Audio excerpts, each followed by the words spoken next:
Hey, welcome back to What Your Mama Forgot to Tell You. I am Sunshine. And I'm Joy. And we are here to feed your soul. Today, we are going to touch on marriage. Ooh, another big one. Yeah. Yes, marriage. What? I'm not scared. I am. I'm not scared of the subject. Yeah, marriage. That's an interesting topic, but we gonna hit it. Yeah. So brace yourself. Yeah. And hopefully, we can give you some little information that you can use from just our experience with marriage. I have been married a very long time. Yes, she has. Very long time to the same person. The same. And to the same person. To the same person. Very long time. Just a little background. Dated 8 years. Married. Coming up 27 years. So. Yeah, that's a long time. We're talking like 35 years of being with the same person. Never broke up a day. When I say that to people, they're amazed. But guess what? I look at my marriage as a gift, a true gift. And I believe that is one of the reasons why the marriage lasts so long, because I always look at it as a gift that I have a person to grow old with. I have a companion to share my intimate thoughts with. I have someone that truly cares about me unconditionally. That is a gift in itself. Marriage is a blessing. If you get into marriage and you do it right. Keyword right. If you do it right. It is a lot of work. I'm not going to say it's not, because I live this every day for 35 years, really. I know we dated, but marriage for 27 years. It is constant work, reevaluation, and falling in love over and over again. So, but that's the exciting part about it. Because over 27 years, I'm not the same person I was when I first got married at 25. Right, we change. Oh, I told my age. If people add that up. What? Yeah, the age may come out in this show here. Oh, goodness. Okay, so, but it is, I'm not the same person. He's not the same person. But we have to learn to love that person all over again for the person that they have changed or evolved into for the better. We cannot expect people in a marriage to stay the same. It's just not going to work.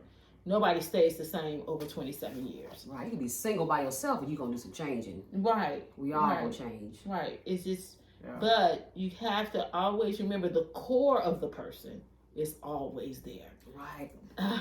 The core of the person, the values, the character is always there. And when you're going through them troubling times or them trying times, you always have to remember the core of the person. That's the person you fell in love with. So you have to remember that. And you have to say, I am in this to fight for the core of that person. I know the core. So we always have to, look at the what you call it, the evolving of people, and remember that they always have that inner person that you fell in love with all the time. Right. That's still there. And that will sustain you, because, when we go through marriages, it's go through stages. And the first stage of marriage is the honeymoon stage, right? Falling in love. Yeah. Or some falling in lust first, but falling in love. And then you go through that childbearing stages for most people. We go through raising kids, and really sometimes in that stage you can lose a little disconnect with each other. So you got to fight for that. And then at the stage that I am in right now, where my kids are older, but guess what? We're going through the stage of our parents getting sick or passing away. We're going through a whole lot of stages of, sadness. I'm gonna be very honest with that. Of, facing things that we just couldn't imagine years ago that we're facing now. Our bodies are not the same. We are definitely going through a change in how our image is perceived by the other person in that relationship. I might not be the size that I was, or our image of what we're attracted to for each other is not the same. So we always are, our love is always turning into something new. And if you can keep that turning into something new, being attracted to where that person is at that stage in life, that is how you sustain a marriage. And the biggest part is putting God first in your marriage. And I know people say that all the time because it is true. Right. It is the thing that works for you. So we can't forget that God created marriage. You can't. We didn't create it, but God created it. Yeah, good point when you mentioned how in marriage we keep changing and changing. And you're right, it's because of the phases. You fall in love, then you get married, and you've been single. Single meaning you're single, and then you're sharing your life with somebody else. And then all of a sudden, your everyday being with each other turns into some children running around. And y'all used to being by yourselves, going to date night, going out with friends, and staying up and not having to take anyone to school, look over schoolwork. And how do you adapt to those changes? And sometimes in those phases, it can make the person question why they're married. Why am I married? Why? Maybe I need to go ahead and rethink this marriage. Maybe I shouldn't be married. Maybe divorce should be what happens next. No, just reinvent the marriage. You have to adapt to the new phase. And there's so many different phases. People don't realize it. Like you say, you didn't realize it until you get to that phase, the different phases. Right. And then it comes and hits you, and it's like, oh, what do I do? Keeping God first, he'll tell you what to do in those phases. So yeah, good point about that. And I'm sure you probably will agree. What we see is a lot of marriages in trouble, a lot of marriages not lasting. And it could be for a number of reasons. You married the wrong person. We'll put that out there. Good and well, y'all wasn't equally yoked, and you did it anyway. Y'all didn't have the same beliefs. You didn't have the same values and morals, those basic things. Right. And you got with each other because of something else. You have to rethink those things and say, why in the world did I marry? So then you also have people that, they're in love and they are meant to be with each other. But when they hit those phases, they want out. Or the grass is greener on the other side. Right. Or, you know what? I think I want to be single. I'm tired of sharing my space. So for whatever reason, we are seeing that a lot of marriages are just crumbling. Yeah. And it's really sad to see. That's why we're talking about it. Let's just be honest. Well, and also, I think we let too many outside things into our marriage. That's one thing that I know in my marriage.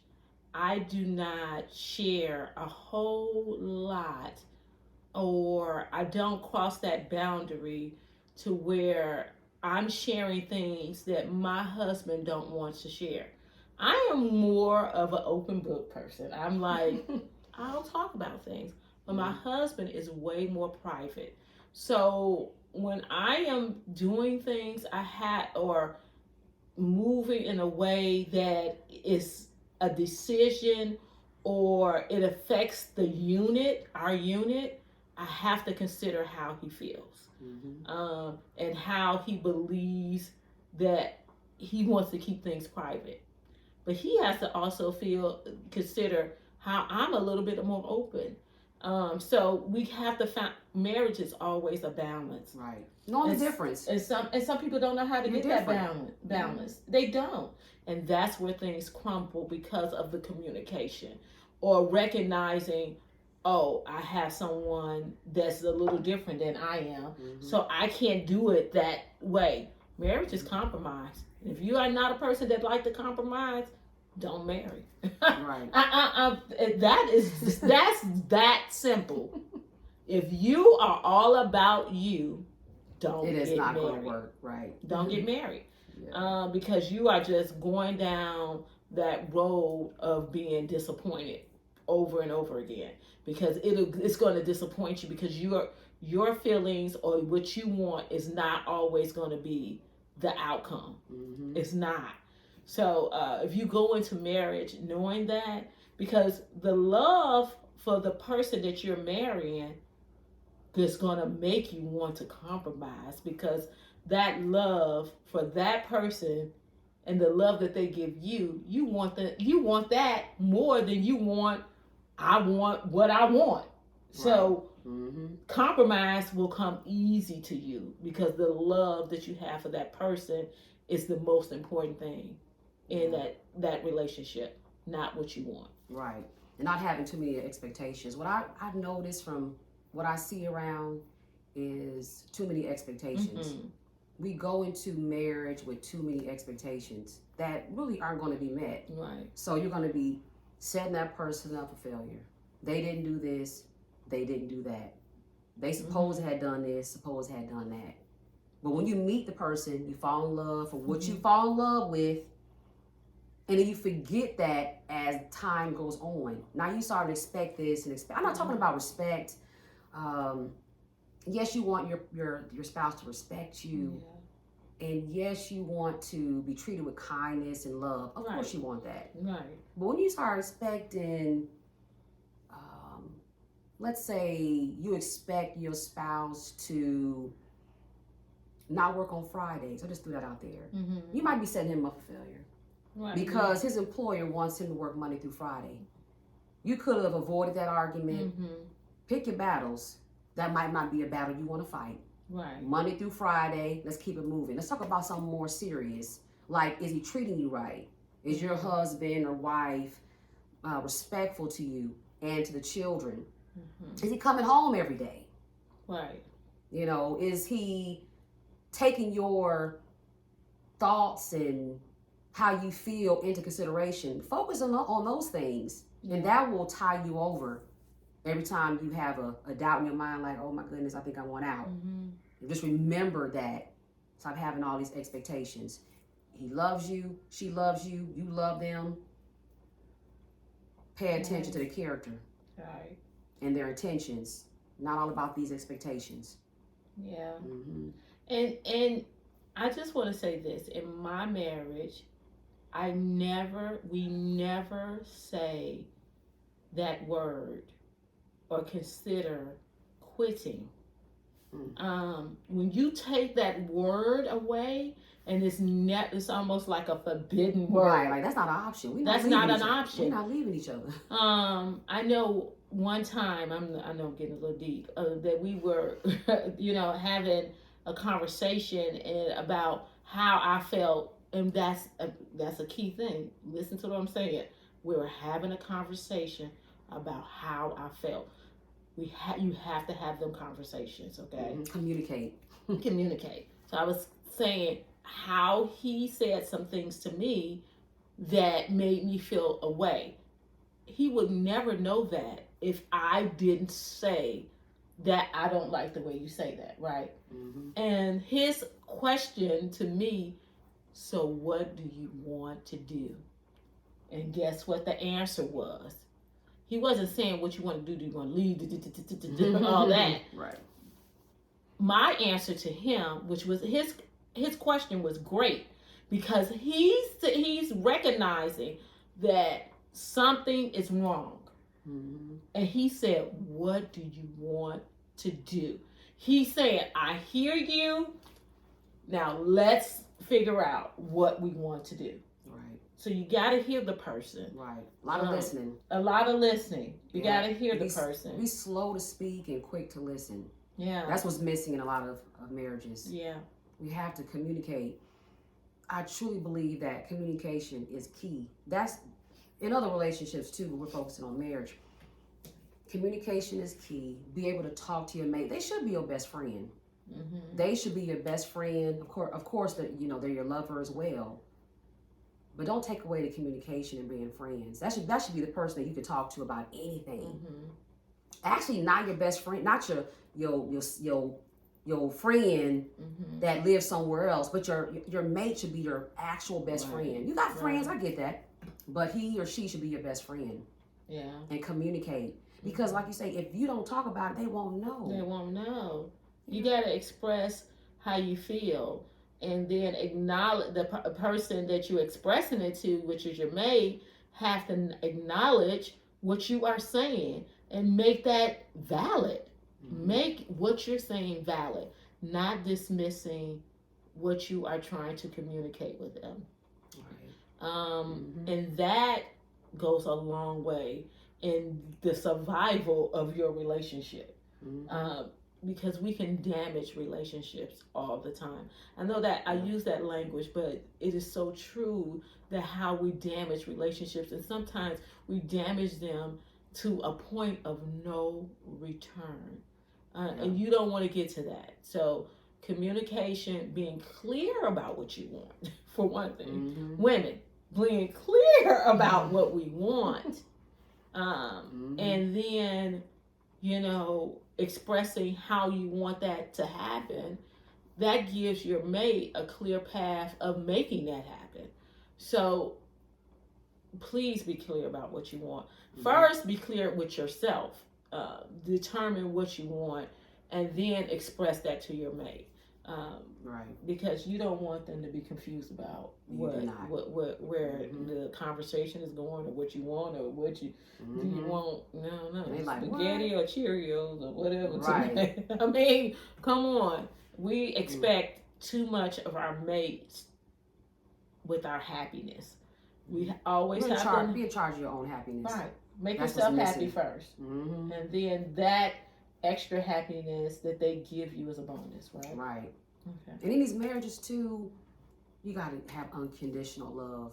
Mm-hmm. When that's missing, they can do one little thing and you out of there. Mm-hmm. You want to give up. Mm-hmm.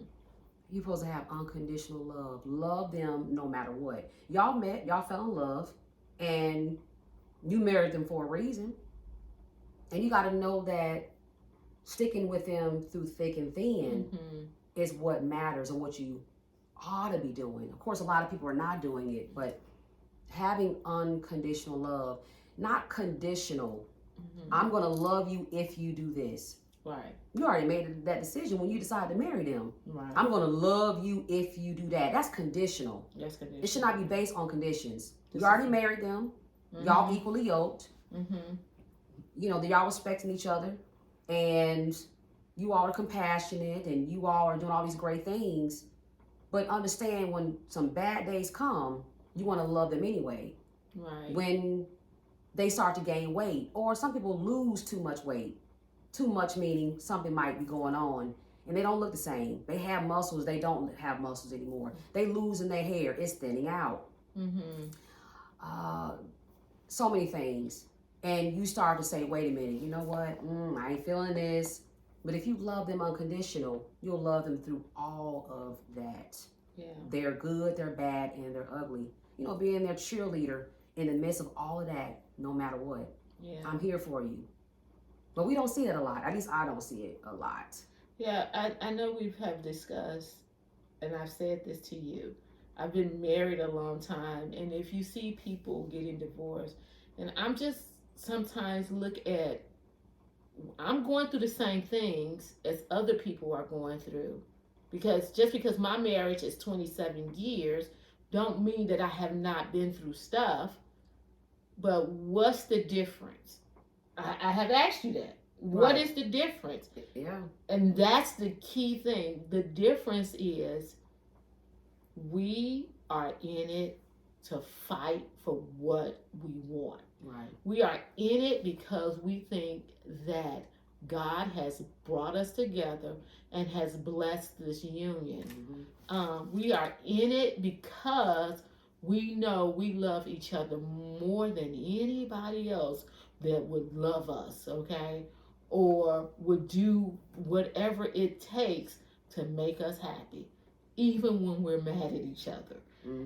Our madness towards each other is never compared to the love that we have for each temporary. Other. It's temporary. We all gonna get mad. Our children, we gonna get mad at our boss, and yes, our mate. Yeah. And this too shall pass. Yeah. You know, and then after a couple hours, you'll forget about what you're mad about. A lot of couples will say they got mad about something by the next day or two, or maybe a week. They can forget what it was. And again, if it's minor.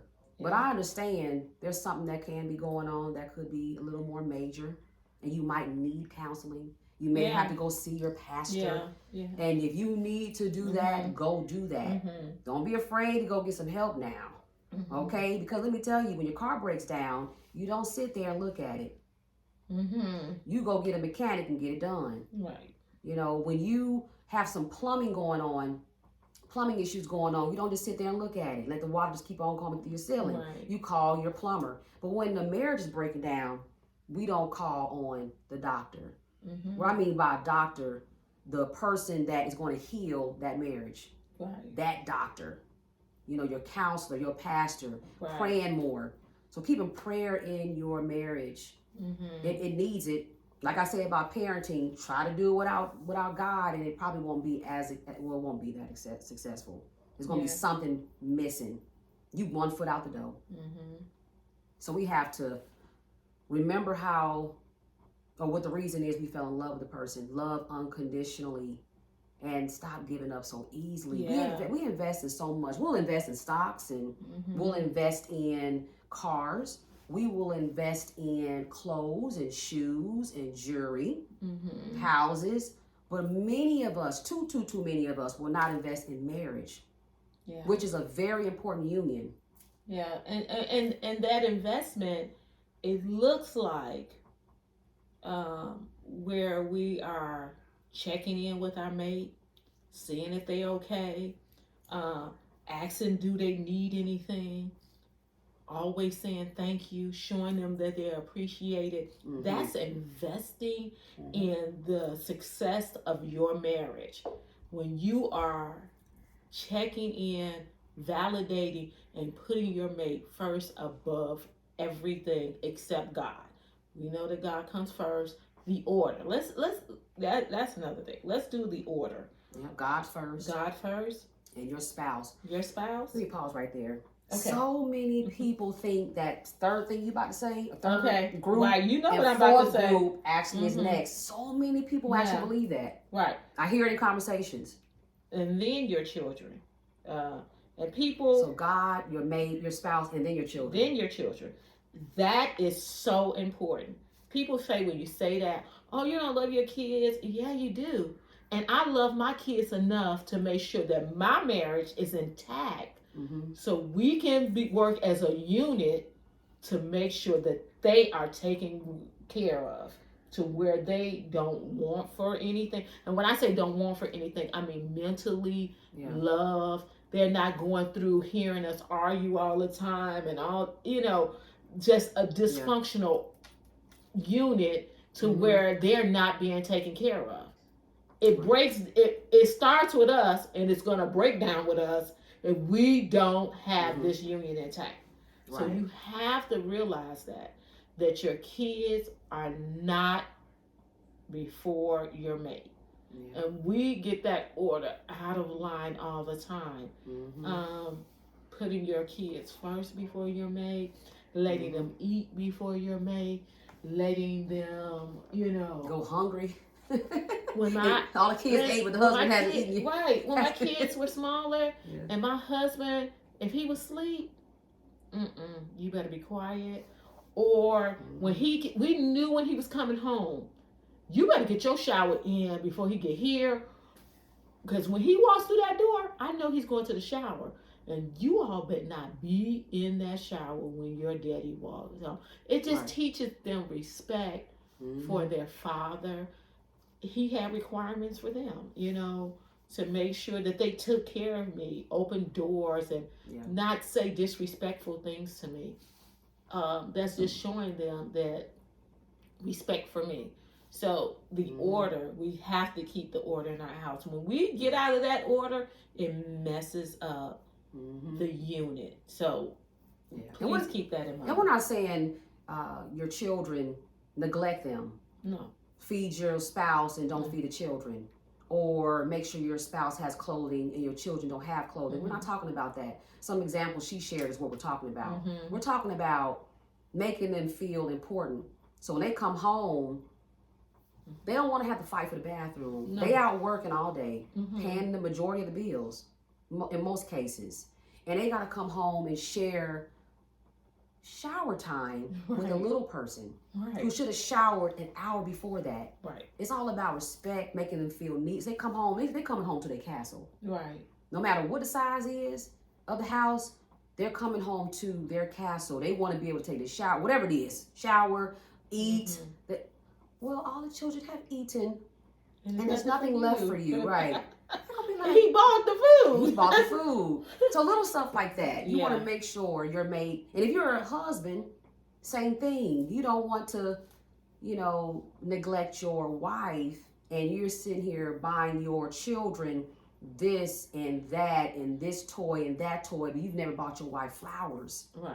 Or you have not bought her another ring. It's been 20, 30, 40 years y'all been married. You haven't bought her another ring. Not saying it's about the ring. But you haven't bought her something that she probably would enjoy buying. Just just a form of appreciation. But you're giving all this and that to your children. We have to be careful of that. The spouse comes first. It comes first. So we see a lot of trouble in marriages. I have been married before. And so I did have that experience. Was married for some years. It did end in divorce, unfortunately. But I learned a lot when I was married. Having, make sure the husband comes first. It wasn't my children first. It's 5 children. He came first. He was the person who was the head of the household, not the children. The children were in the bed by 8 o'clock. Everything was already taken care of by the time he came home. And it wasn't because I was a doormat or a maid or something like that. I literally chose to make things easier. Because if you're gonna go out there and work all day, why would you have to come home and cook? You can if you want to, but why should you have to go and find food? Why are you trying to look over homework at 10 o'clock when I was already there? Little things like that. And then, of course, he obviously would do things, cutting the grass, things I wasn't going to do because I was busy helping with the homework, or at the school for conference because you're at work. It goes hand in hand. It goes hand in hand. And then for those who are looking to end their marriage, make sure you're making the right decision. Think about what she's saying, about 20-some years of marriage, almost 30. And it's not about you. It's not about you. How marriage works is you give. You give, they give. Therefore, nobody lacks. Again, you give, they give, and nobody lacks. But if you take and take, you're going to be looking for another mate. That's just the bottom line. And your kids see that. They see a working unit. We present ourselves as a united front when it comes to them. Discipline, what is required of them, because it is stuff required of children. Okay, I need you to go to school and get your grades and not to get in trouble. It is things required of you. So when they see a working, successful unit, they follow suit. They follow suit. You are setting an example for them. You are letting them know this is how life is supposed to go. When you come into bumps, then that's when you come together to work through them, not give up. That is a word that we do not use. We are not quitting. We're not giving up. We are going to make sure that we, for the betterment of this unit, the unit is the whole family, we are going to work together and get through whatever comes at us. Right. And we do that through our faith in God and the love that we have for each other. So I think I have 3 successful kids. And I think they have learned from that. Looking at the unit, they value us, they respect us. So really, if you do that fight, the reward at the end is tremendous. Right. It's unmeasurable. It's tremendous. It'll give you more than what you think. I tell you. If you just do that little fight for that little bitty thing that has came up in your marriage, and if you say, hey, we're going to get through this and we're going to come out better on the other end, if you can believe that, do it. We're not saying if you're in an abusive relationship or somebody is cheating on you or whatever, we're not saying to stay for that. We're talking about the petty little things that come up and we're ready to give up on them. Stop it. I know I've heard somebody say, about their spouse wanting them to take off a couple more days for vacation. And they like, well, I need to get back to work. Are you going to really argue with your spouse about maybe 1 more day or 2 more days over a job? Over a job. Are you going to pick your spouse and say, hey, you know what? You need these 2 more days, and I do understand that. So guess what? We're going to take these 2 more days. Or are you going to continue to argue over a job that will let you go in 2 seconds? Okay? So really weigh out what is what is the best for you. Weigh the things out and always put your marriage first. Always put your mate first. Okay? Right. And I've been on both sides. So I've been married and had great experience in that marriage. And also I'm on the divorce side too. And so my children have seen both. And whether it was we were married and now we're divorced from each other, we still had to lead by example. Not arguing in front of them if we had a disagreement. Not having them see something that wasn't fit for them to see. Because come on, let's face it, any of you out there who are divorced, there's something you're not agreeing on. And you don't want to expose your children to that unnecessary. They too young for that. Right. So value your spouse when you're married, but also have that respect for them when you're divorced and are co-parenting. I'm not saying you divorce and y'all don't went separate ways, y'all ain't got no children together, there's abuse going on, infidelity, and y'all have nothing to share. But when you got children though, and it's not and you're not in harm's way, there's no violence going on, then try to find a way to create this harmony amongst you two.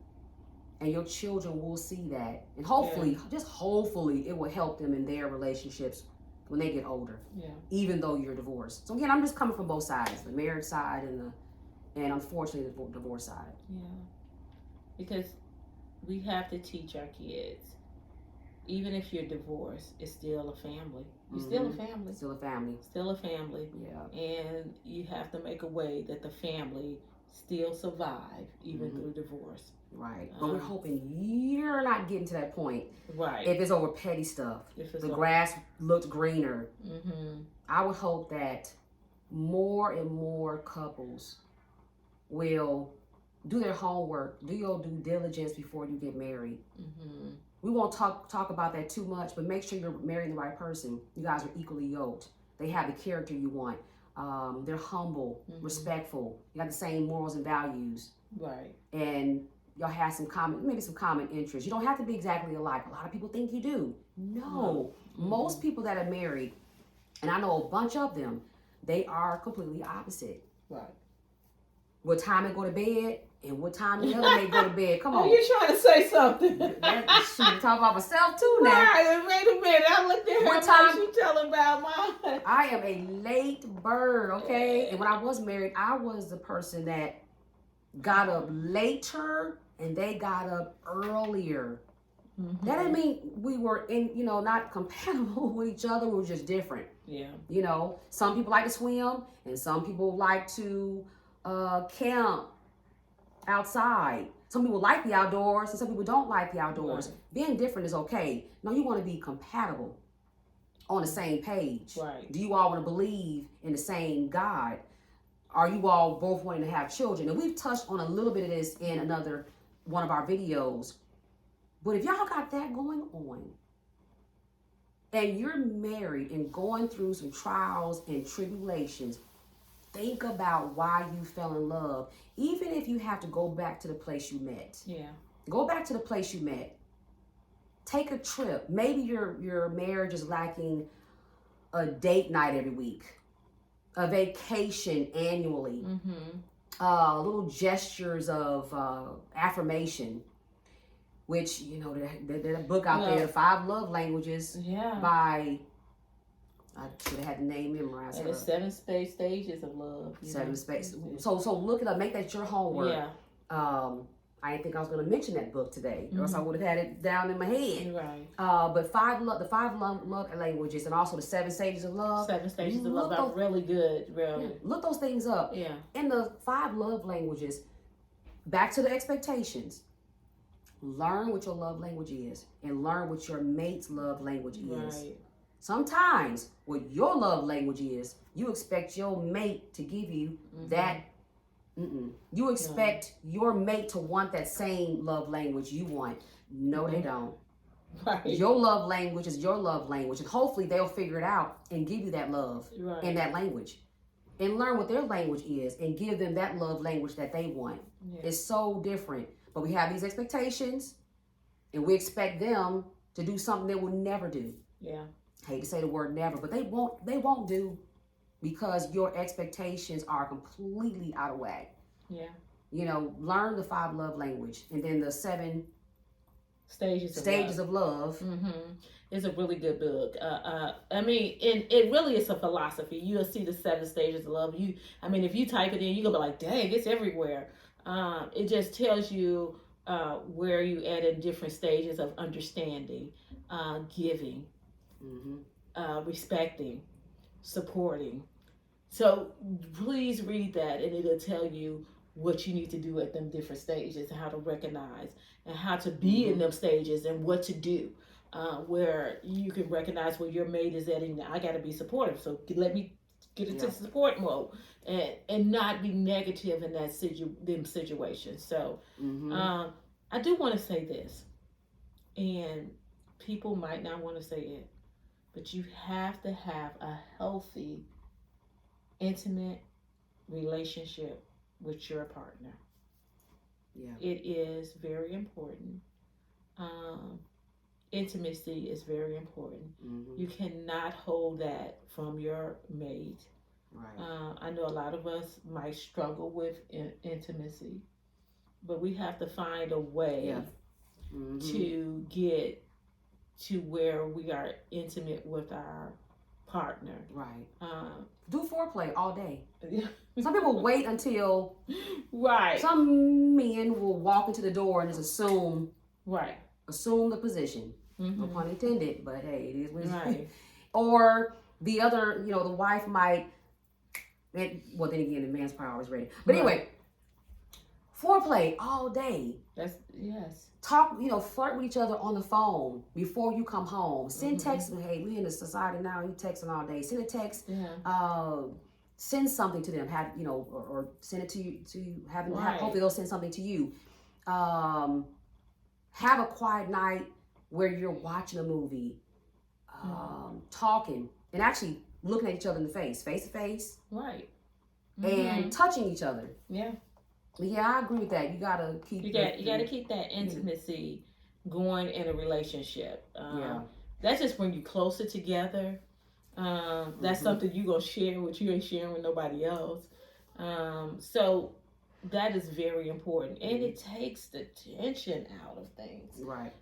Takes the tension off you. Yeah. So you want to definitely put that one of the things that you need to work on, if that's what you need to work on. If you don't have that, make sure you put that on your list to work on.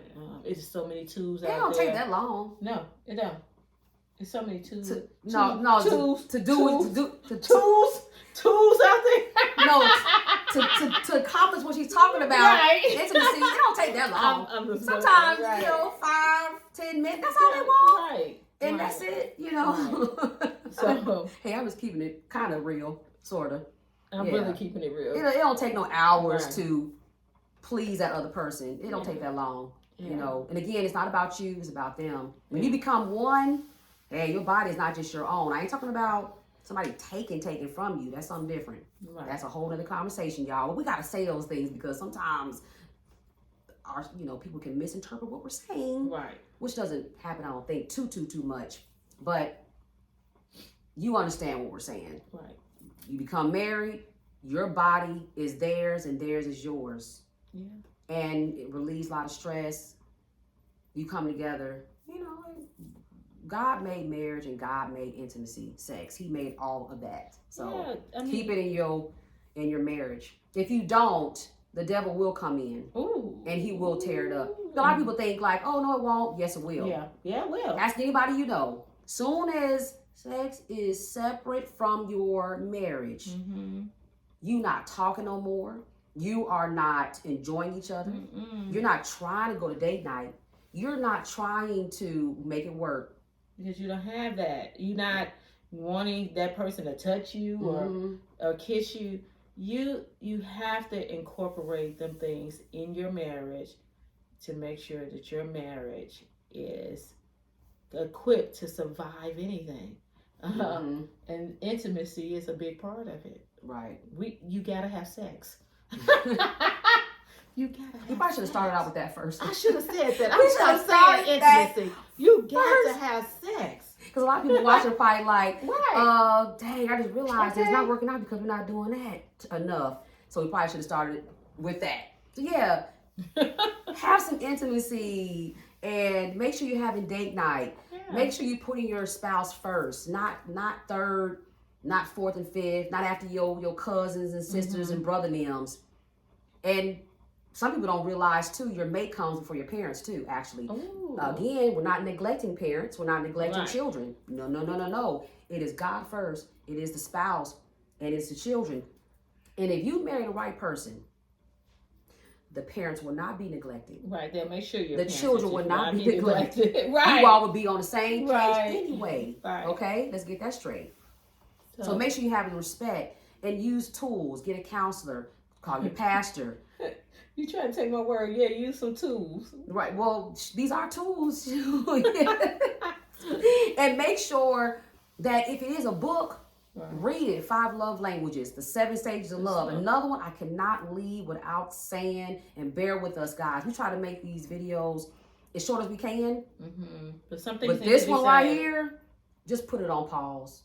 And come back to it. Wash your face, come back. Go to work, come back. Cut the yard, come back. But anyway, another book I would suggest is What Women Want and What Men Need by Emerson. I forget his last name, but look it up on Amazon. Should have that prepared for you too.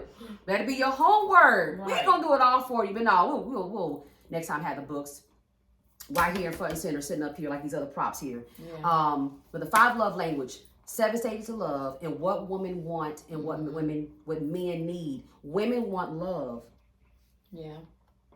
Because we give it naturally. And men want respect. Yes. They give that naturally. Yeah. They respect their boss. They respect their work hours. They respect all of this. But they're not getting the respect naturally from their wives. And the wives are not getting love naturally from their husbands. Right. We are built to be nurturers. We take care of children more so. And the child falls, oh my gosh, little Peter fell and bumped his head. We're the ones, like majority of us, running to the child's aid. We're the nurturers. We love easier. It's just easy for us. So the men don't lack our love. They lack our respect. Yeah. And stop expecting the men to take on the role that we are naturally good at. because men are, like you said, naturally good at respecting, and we're naturally good at being nurturing and loving. Yeah. If we bring that together and we find the balance, then things will work out. Don't expect them to run if the child falls down. Expect them to run over there and say, "Hey, oh, what's going on?" Because guess what? They might not do that. That's not what they do. Right. But you're not going to say, "I'm going to leave him," because he's not being so loving to the children. Right. He loves them in a different way. He loves them in a different way. He goes out there and work and bring the money home and make sure they have a roof over their head and eating and and teaching them responsibility. Teaching them how to be a man. Teaching the daughter, what it looks like to have a good man in the house. Right. All those things are being taught. And that's the way they love. That's the way they show their love. Mm-hmm. So we have to recognize that and appreciate that and celebrate that instead of looking at what they didn't do. Right. Trying to make your husband into a woman or into a wife. They're not going to ever be that way, And you don't want them to be. Right. And of course, making your wife into who you are. But at the same time, in a marriage, we do have to be careful. What we do naturally, we have to understand us as women, the man is wanting respect. I naturally love, but that cannot be my excuse to not respect you. Right. That's the hard part. But I'm a natural person who loves, that's how God made me. Right. But you're married to a man. You got to respect him. And you can do it. Yeah. Read up on it. Read scripture. And the same thing about a man. I will respect though. That's great. You do. But also make sure you know how to love her. Because that's what she wants. You bring that together. Again, you give, he give. Y'all both getting. You give the love to your love to your wife. You give that respect to your husband. And you both are getting what y'all need. Right. So hopefully we touched on some things that will help you stay married